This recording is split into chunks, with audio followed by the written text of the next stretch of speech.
اچھا جی، اگلا سوال یہ ہے علی بھائی کہ اسلام میں ایک طرف تو تخلیق کو بدلنا سورہ النساء کی آیت نمبر 119 کے تحت حرام ہے، اور دوسری طرف ختنہ کرنا اور غیر ضروری بالوں کو صاف کرنا سنت مبارکہ ہے، آخر اس تضاد کی وجہ کیا ہے؟ مہربانی فرما کے زیر ناف بالوں کو کہاں سے کہاں تک صاف کیا جائے، اس کا بھی حوالہ اور رہنمائی فرما دیں، شکریہ۔ دیکھیں میرے بھائیو، پچھلے دنوں میرا زیر ناف بالوں کے اعتبار سے وہ جو پبلک میں مشہور ہے نا کہ وہ علماء نے اجازت کیا ہے کہ دفنا دینے چاہیے، وائر نہیں ہونے چاہیے، میں نے اس کا آپٹیمل سولوشن دیا ہے، وہ آپ کلپ میرا دیکھ لیں۔ پہلے میں دوسرے پورشن کو ایڈریس کرتا ہوں کہ زیر ناف بال کہاں سے کہاں تک کاٹنے چاہیے۔ پہلے اس کی حکمت آپ سمجھ لیں، یہ غیر ضروری بال جو صاف کیے جاتے ہیں یہ وہی بال صاف کیے جاتے ہیں جہاں پر پسینہ جمع ہوتا ہے، کیونکہ پسینہ جمع ہونے کی وجہ سے وہاں پہ بدبو پیدا ہوتی ہے، تو اسلام نے یہ پاکی کا نظام رکھا ہے۔ اب یہ دیکھیں، یہ والی جو جگہ ہے بغلوں کے نیچے والی، اس میں پسینہ جمع ہوتا ہے، یہ بال اگر آپ ریموو نہیں کریں گے تو آپ کو بدبو آئے گی۔ اکثر جو مسلمان غیر مسلم ملکوں میں جاتے ہیں تو کہتے ہیں کافروں کو بڑی بو آمدی ہے جی، وہ کافروں سے بو اس لیے آ رہی ہوتی ہے کہ وہ پاکی نہیں کر رہے ہوتے، وہ بھی وہ ساری چیزیں کریں کلمہ نہ بھی پڑھیں، اس کو روحانی مسئلہ ہمارے لوگ سمجھ رہے ہوتے ہیں، ٹھیک ہے، حالانکہ خود نماز بھی نہیں پڑھتے، سنو تو آپ سے بھی بدبو آنی چاہیے، کیونکہ صحیح مسلم میں 246 نمبر حدیث ہے، بندے کے کفر اور ایمان، شرک اور ایمان میں فرق نماز ہے، لیکن اللہ نے دنیا میں پردہ ہی رکھا ہوا ہے، وہ بدبو کی وجہ ان کی پاکی نہ کرنا ہوتا ہے، پاکی کریں تو آپ دیکھ لیں کوئی مسئلہ نہیں ہوگا، نہیں آئے گی بدبو۔ کرسچنز میں کتنے لوگ ہیں جو یہ کرتے ہیں، جوز میں بھی ہیں جو کرتے ہیں، تو یہاں پہ پسینہ جمع ہوتا ہے، اس لیے نبی علیہ السلام نے اس کو مشروع فرمایا۔ صحیح مسلم میں حدیث ہے، نبی علیہ السلام نے زیر ناف بال، بغلوں کے بال اور ناخنوں کے لیے 40 دن کی مدت مقرر فرمائی ہے کہ 40 دن میں ایک دفعہ تو لازمی کرنا ہے، ویسے تو ہر ہفتے میں ایک دفعہ کرنے چاہیے۔ مسلم شریف میں حدیث ہے، بخاری مسلم دونوں میں حدیث ہے کہ جمعے کا غسل ہر مسلمان پہ، مرد و عورت کے اوپر، مسلم کے اوپر، اس میں مسلم کے الفاظ ہے سر، بریلوی دیوبندی نہیں ہے، اہل حدیث نہیں، شیعہ نہیں، یہ واجب ہے، اور اس کی ایکسپلینیشن صحیح مسلم میں ہے کہ ہفتے میں کسی ایک دن کریں، جمعے کا دن ہو تو زیادہ بہتر ہے، جس میں الفاظ ہے جس میں وہ اپنے جسم کی صفائی کرے۔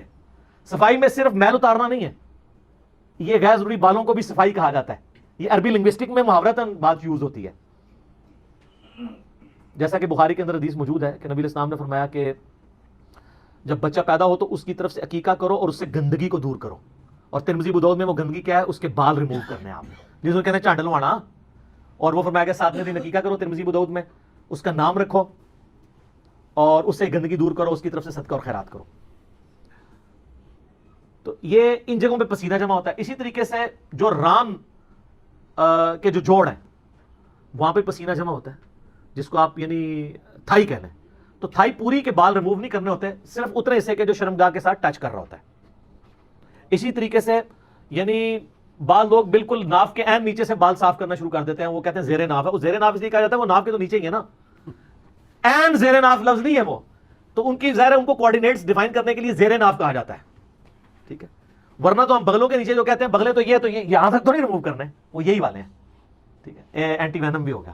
تو زیر ناف سے مراد ہے کہ جتنے حصے میں یعنی شرمگاہ ٹچ کرتی ہے، چاہے وہ ران والا حصہ ہو یا اوپر والا، اور اس کا بڑا آسان طریقہ ہے کہ پیٹ کا جو جوڑ ہے نچلے دھڑ کے ساتھ، جہاں پہ پیٹ ختم ہوتا ہے نا، وہ ناف سے تھوڑا نیچے جا کے ختم ہوتا ہے، اس کے بعد سے جو حصہ ہے نا وہ آپ نے بال صاف کرنے شروع کرنے ہیں۔ شرمگاہ کے اوپر جتنے بال ہیں، دائیں بائیں جو حصہ شرمگاہ سے ٹچ کرتا ہے یعنی وہ جہاں پہ پسینہ جمع ہوتا ہے وہ، حتیٰ کہ جو بڑے استنجا کرنے کی جگہ وہاں تک، پیٹھ وغیرہ کے بال ریموو کرنے کی ضرورت نہیں، یہ اتنے پورشن کے۔ تو یہ اکثر لوگ پوچھتے ہیں، اچھا ہو گیا اس کو میں نے کلیئر کر دیا، اب آ جائیں وہ اس کے پچھلے پورشن کی طرف، اس سے جو پہلے والا پورشن تھا، سورہ نساء کی آیت نمبر 119 کا آپ نے حوالہ دیا، وَلَآمُرَنَّهُمْ فَلَيُغَيِّرُنَّ خَلْقَ اللَّهِ، شیطان نے کہا تھا اے اللہ میں تیری مخلوق کو ابھاروں گا کہ وہ تیری تخلیق کو بدلیں گے، اور پھر اس کے بعد آتا ہے وہ جانوروں کے کان چیریں گے۔ اس کے تحت جو بھی تخلیق کو بدلتا ہے وہ حرام کا مرتکب ہے، کوئی شخص اپنے آپ کو خسی نہیں کر سکتا، حرام کا مرتکب ہے، کوئی عورت ایسی ایکٹیویٹی پرفارم نہیں کر سکتی وہ مردوں کی طرح دکھے، حرام کی مرتکب ہوگی۔ بخاری مسلم کی حدیث ہے، ان عورتوں پہ لعنت جو مردوں کی مشابہت کریں، ان مردوں پر لعنت جو عورتوں کی مشابہت کریں۔ مرد کو اللہ تعالیٰ نے داڑھی دی ہے، اب داڑھی کو مڈانا قرآن حکیم میں سورہ نساء کی آیت نمبر 119 کے تحت عورتوں کی مشابہت بھی ہے اور تخلیق کو بدلنا ہے، کیونکہ عورت کی داڑھی نہیں اگی ہوئی، الٹا اس کی اگا ہے تو اس نے ریموو کرنی ہے تاکہ مردوں سے مشابہت نہ بنے۔ اس لیے کم از کم اتنی داڑھی رکھنا جسے عرف عام میں داڑھی کہا جائے، جس طرح آپ کی ہے یا شاید افریدی صاحب کی ہے، عامر لیاقت والی نہیں، تو وہ داڑھی جو ہے وہ آپ کو حرام کی کیٹیگری سے باہر نکال دے گی، آپ رکھیں، عورتوں سے مشابہت آپ کی نہیں ہوگی۔ اور مونچھیں رکھنے سے نہیں، بات کہتے ہیں مونچھیں بھی رکھ لی تو ہو جائے گی، وہ اتنے حصے میں ہوگی، ادھر پھر زنانیاں لئی کام رہے گا، پورے چہرے سے مشابہت دور کرنی ہے نا، تو وہ تخلیق بدلنا نہیں ہے۔ کچھ چیزیں اللہ تعالیٰ نے نیچر میں ایسی رکھی ہیں کہ جو اللہ تعالیٰ نے شرعی احکام کے طور پر نبیوں کے ذریعے فطرت کے طور پہ تعلیم کی۔ اللہ تعالیٰ چاہتا تو آپ ختنے سمیت بھی پیدا ہو سکتے تھے، ہو سکتے تھے نا. بے شک. لیکن اللہ تعالیٰ نے یہ ایک شرعی فریضہ رکھنے کے لیے اسی طریقے سے آپ کو پیدا کیا. دیکھیں یہ خطرے والا تو معاملہ ہی چھوٹا ہے, باقی ہر چیز پرفیکٹ ہو گئی, نہیں کام کسی کاٹنے پڑتے ہیں پیدائش کے بعد, ناک کو چھوٹا بڑا کرنا پڑے تو مصیبت پڑ جاتی, خطرہ ہی صرف کروانا پڑتا ہے. تو یہ اللہ تعالیٰ نے ایک دینی فریضے کے طور پہ رکھا. اللہ چاہتا تو کئی لوگ ابھی بھی ایسے ہیں جو نیچرلی پیدا ہوتے ہیں, ان کے خطرہ ہوا ہوتا ہے, وہ آپ اس کو کرامت بنا رہے ہوتے ہیں, وہ کافروں کے گھر بھی ایسے لوگ پیدا ہو جاتے ہیں, جیسے کسی کا 6 انگلیاں لگی ہوئی ہیں, وہ کہتے ہیں بڑا بزرگ ہے, وہ کوئی بغیر پیدا ہو گیا. اس طرح نہیں ہوتا, تو وہ نیچرل ہو سکتا ہے کسی کے ساتھ. تو نبیوں کے ذریعے اللہ نے وہ فطرت کی چیزیں بتا دی. داڑھی مڈانا فطرت کو بگاڑنا ہے, لیکن ختنہ کرنا اگرچہ ہماری تخلیق میں بگاڑ ہے, لیکن وہ فطرت اس لیے ہے کہ وہ اللہ نے پیغمبروں کے ذریعے تعلیم فرمائی کہ میں نے خود یہ چیز رکھی ہے, ورنہ تو کل کو کوئی شخص کہے گا جی مجھے رفع حاجت ہوتی ہے تو اس کے بعد مجھے جسم دھونے کی ضرورت نہیں ہے, تو نیچرل پروسیس ہے. تو ہم رفع حاجت کے بعد وہ کافر بھی ہے, وہ بھی ٹیشو پیپر کے ذریعے صفائی کرتا ہے نا, اسے فطرت تو نہیں سمجھ رہا ہوتا, اس کی صفائی کرنا فطرت ہے. اس طرح یہ کرنا یہ فطرت اس لیے ہے کہ جو لوگ خطرے نہیں کرواتے ہیں وہاں پہ کھال کے اندر میل جم جاتی ہے اور مختلف بیماریوں کا سبب بنتی ہے. وہاں پہ پسینہ جمع ہی رہتا ہے, میل جمع ہی رہتی ہے, اس سے وہ ایکسپوز ہو جاتی ہے کھال.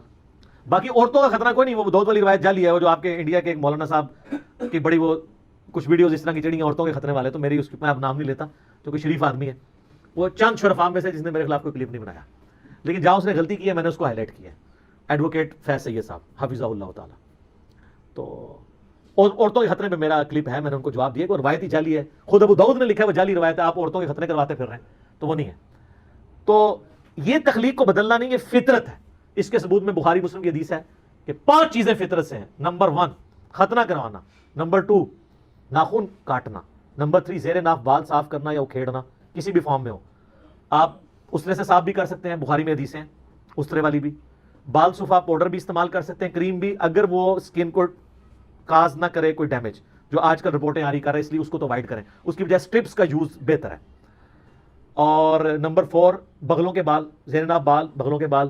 اور نمبر 5 مونچھوں کو پس کرنا. اور مسلم شریف میں 10 حدیثیں ہیں فطرت میں, ان میں داڑھی بڑھانا بھی فطرت میں ہے, مسواک کرنا, کلی کرنا, یہ ساری چیزیں فطرت میں داخل ہیں. تو جو چیزیں اگرچہ بظاہر تخلیق کو بگاڑ رہی ہیں, لیکن وہ اللہ تعالیٰ نے بلٹ ان رکھی ہوئی ہیں تاکہ انسان شریعت کو اوبے کرتے ہوئے اس کو ایگزیکیوٹ کرے. وہ تخلیق کا بدلنا نہیں ہے, بلکہ وہاں پہ تخلیق بدلنا ہی فطرت ہے. اس فرق کو سمجھیں. اسی طریقے سے اس میں یہ بھی یاد رکھیے گا, ایک شخص کی 6 انگلیاں نکل آئی ہیں, اب اگر وہ ایک انگلی کٹوانا چاہتا ہے تو اس کا حق ہے, وہ تخلیق نہیں بدل رہا, بلکہ وہ خود تخلیق سے ہٹا ہوا ہے, ڈیمیجڈ ہے, یہ اس کی فالتو ہے, وہ ریموو کروا سکتا ہے. یہ نہیں اس کو کہا جائے گا کہ یہ تو اب تخلیق کو بدل رہا ہے. کئی لوگ ہیں جن کے تالو جڑے ہوئے پیدا ہوتے ہیں, تو اب آپ کہیں گے تخلیق نہیں بدلنی, ان کے تالو الگ کیے جاتے ہیں, ورنہ تو وہ بول ہی نہیں سکتے. کئی لوگ, حتیٰ کہ ابو داؤد میں حدیث ہے کہ ایک صحابی کی ناک کٹ گئی تو اس نے چاندی کی ناک بنوا کے لگائی, لیکن اس میں بدبو پڑ گئی. ظاہر ہے چاندی تو اتنی کروجن ریزسٹنٹ اس کے اندر موجود نہیں ہے, ریزسٹنس نہیں ہے, ریزسٹنس. پھر نبی علیہ السلام نے ان کو حکم دیا کہ سونے کی چاند جو ہے ناک بنا کے لگاؤ. پھر اس نے سونے کی ناک لگائی. ظاہر ناک کے بغیر تو بندہ بڑا عجیب ہی لگتا ہے نا, تو سونے کی ناک بھی, اب حالانکہ مرد پہ سونا حرام ہے, لیکن اس بڑے ضرر سے بچنے کے لیے جو چہرے کا بگاڑ ہے, سونے کا آپ دانت بھی لگوا سکتے ہیں, لیکن سونے چاندی کے برتنوں میں کھانا کھانا حرام ہے. یہ ابو داؤد میں حدیث ہے, نبی علیہ السلام نے ان کو یوز کرنے سے منع فرمایا, صحیح سند کے ساتھ حدیث ہے. تو سونے کا دانت اگر کسی نے لگوایا ہے, اس کی وفات ہو گئی, تو اب یہ نہیں ہے کہ اس کو دانت سمیت ہی دفنا دیں, آپ دانت اتروا سکتے ہیں, کیونکہ وہ ایک قیمتی چیز ہے, اس کے ساتھ ضائع نہ کریں. لیکن جو ہماری میتیں فوت ہوتی ہیں ان کی شیو کر رہے ہوتے ہیں, آپ کو پتا ہے نا, وہ شیو کر کے دفنا رہے ہوتے ہیں, ایسے لوگ بھی ہیں, وہ عجیب لگ رہا ہے بندہ. اور بعض کو بہت جاہل ہیں تو وہ تو غیر ضروری بال بھی صاف کرتے ہیں, لیکن یہ کام کرنے کی ضرورت نہیں ہے. مر گیا تو وہ اللہ کی امانت ہے, اللہ کے سپرد کریں. البتہ اس کے جسم پہ جو کپڑے ہیں, یہ کوئی قیمتی چیز, کوئی عورت ہے اس کی کان میں بالیاں ہیں, وہ آپ نکال لیں, وہ ظاہر زندہ بندوں کی ضرورت ہے. کپڑے بھی احتیاط سے اگر اتر سکتے ہیں تو اتار لیں, زندہ بندوں کی ضرورت ہے. اور لوگ وہ ڈرتے ہیں, وہ کپڑے پہنتے ہوئے ڈر رہے ہوتے ہیں کہیں ماری نہ کھائے. اس طرح کو مرتا میرے بھائی. اور میں حیران ہوتا ہوں, یہ سپرسٹیشیس چیزیں مسلمانوں کے اندر ہیں. وہ مسلمان جو اللہ میں بلیو کرنے والے ہیں, جو پوری دنیا کو کہہ رہے ہیں کہ جب موت آئی ہو نہ ایک لمحہ آگے ہو سکتا ہے نہ پیچھے, یہی کہتے ہیں نا, اور خود وہ میت سے ڈر رہے ہوتے ہیں. آپ کسی بندے کو نا اکیلا میت کے ساتھ چھوڑ دیں اور باقی کہیں سارے گھر والے دس جا رہے ہیں, تو نے اکیلا میت کے پاس بیٹھنا ہے, وہ زندگی میں اس بندے سے نہیں ڈرتا ہوگا, لیکن مرنے کے بعد ڈر رہا ہوگا. یہ کہاں کا مسلمان ہے, کہاں کا ایمان ہے, ٹھیک ہے, اس نے کوئی زندہ نہیں ہونا میرے بھائی, اس طریقے سے کچھ بھی نہیں ہونا. تو لوگ یعنی مردے سے ڈر رہے ہوتے ہیں. یہ ایک المیہ ہے مسلمانوں کا. مغرب کی اذانیں شروع ہو جاتی ہیں, تو ملتے ہیں اذان مغرب کے وقفے کے بعد.